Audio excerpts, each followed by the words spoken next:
Update 3. Am I the a-hole for telling my friend I'm proud of her? I've booted Mary out of the flat. She threw away years of friendship for sympathy points with her colleagues, and I still cannot understand why. When she got home and saw the three of us watching television, she got excited and said she'd make popcorn. But Claire took the lead and told her to sit down.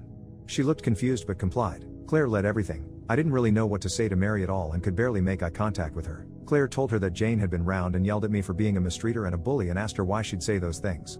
Mary acted confused and said that it must all just be a miscommunication, that Jane just twists things sometimes and she must have misunderstood stuff she'd said. Then Claire asked about the text messages and started mentioning each event that Mary had cried to Jane about me being an awful person.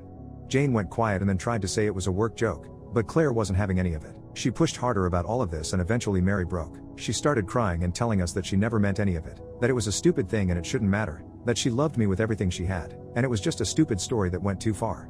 She started begging me for forgiveness, but I was just so tired and still am. I looked her in the eyes for the first time and told her she had a week to find a place and move out. Then she started really bawling her eyes out and begging me to let her stay, that she didn't think it would matter because I don't work with them. But I told her I was not having that kind of bullcrap in my life. I then said, "So do you just make up lies about everyone in your life? Is any of it real?" She went really quiet, dead silent at that point. I didn't want to believe it, but the way she was looking at me and the lies she'd made up about me mistreating her had me questioning everything she'd ever told me when we were at uni together. About her dad hurting her mom, about her being homeless from 16 until they divorced. I then told her to get her mom on the phone and she panicked and begged me not to. Claire then realized where I was going with this and asked her if everything we'd ever been told about her dad had been true, and she cracked and said she may have embellished a few things.